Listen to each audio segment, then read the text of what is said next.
Hello and welcome to my channel, or welcome back to my channel. My name is Jay and this is a web of classic tales. If you're enjoying the videos, please like, subscribe, and share. If you want notifications every single time a new video is uploaded, please click on the little bell icon. Today we will continue reading Henry James, The Turn of the Screw.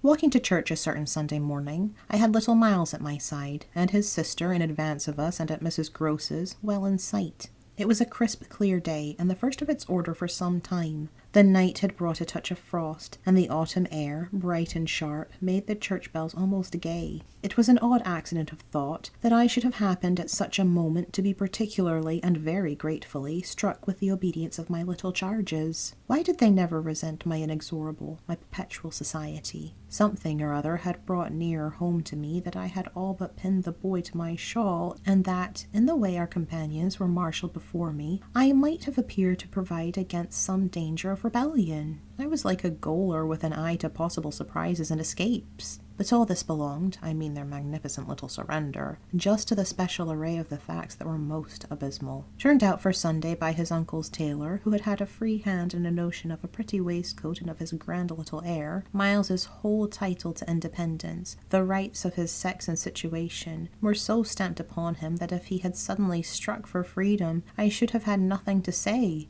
I was by the strangest of chances wondering how I should meet him when the revolution unmistakably occurred. I call it a revolution because I now see how, with the word he spoke, the curtain rose on the last act of my dreadful drama, and the catastrophe was precipitated. "Look here, my dear, you know," he charmingly said. "When in the world, please, am I going back to school?" Transcribed here, the speech sounds harmless enough, particularly as uttered in the sweet, high, casual pipe with which, at all interlocutors, but above all at his eternal governess, he threw off intonation as if he were tossing roses. There was something in them that always made one catch, and I caught, at any rate, now so effectively that I stopped as short as if one of the trees of the park had fallen across the road. There was something new on the spot between us, and he was perfectly aware that I recognized it, though, to enable me to do so, he had no need to look a whit less candid and charming than usual. I could feel in him how he already, from my at first finding nothing to reply, perceived the advantage he had gained. I was so slow to find anything that he had plenty of time, after a minute, to continue with his suggestive but inconclusive smile.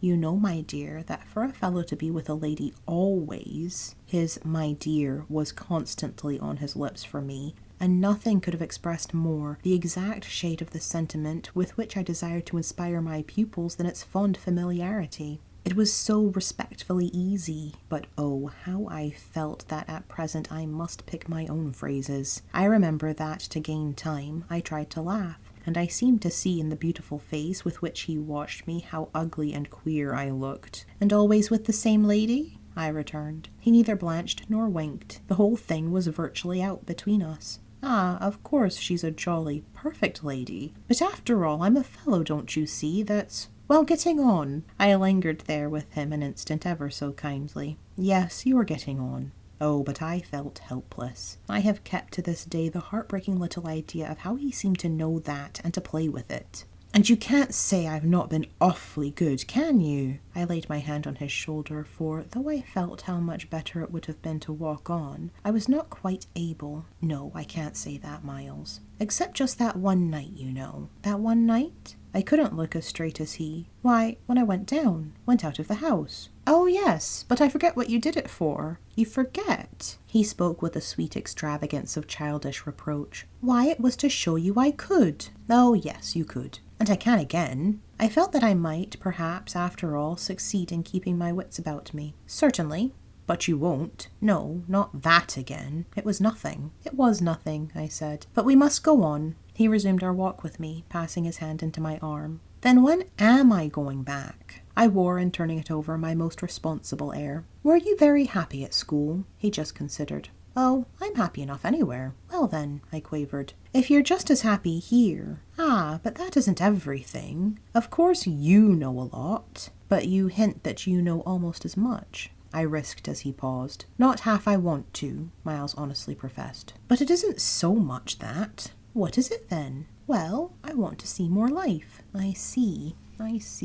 We arrived within sight of the church and of various persons, including several of the household of Bly, on their way to it, and clustered about the door to see us go in. I quickened our step. I wanted to get there before the question between us opened up much further. I reflected hungrily that, for more than an hour, he would have to be silent, and I thought with envy of the comparative dusk of the pew, and of the almost spiritual help of the hassock on which I might bend my knees. I seemed literally to be running a race with some confusion to which he was about to reduce me, but I felt that he had got in first when, before we had even entered the churchyard, he threw out, "I want my own sort." It literally made me bound forward. "There are not many of your own sort, Miles," I laughed. "Unless perhaps dear little Flora. You really compare me to a baby girl." This found me singularly weak. "Don't you then love our sweet Flora?" "If I didn't, and you too if I didn't," he repeated as if retreating for a jump, yet leaving his thought so unfinished that, after we had come into the gate, another stop, which he imposed on me by the pressure of his arm, had become inevitable.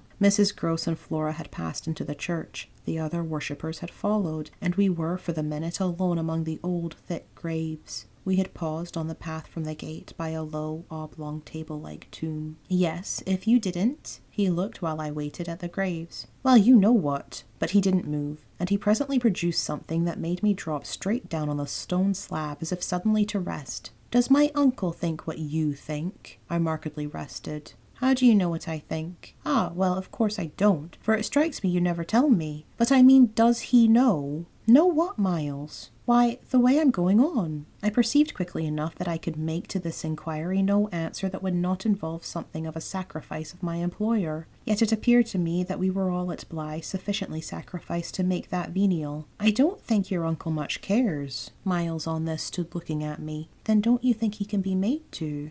"In what way?" "Why, by his coming down." "But who will get him to come down?" "I will," the boy said with extraordinary brightness and emphasis. He gave me another look charged with that expression and then marched off alone into church. Thank you for listening. This has been Henry James, The Turn of the Screw, Chapter 14. I've been Jay. This has been a Web of Classic Tales. Please like, subscribe, and share. Click the bell icon for notifications. I hope you're having a fantastic day. Have a nice life, and I'll see you next time.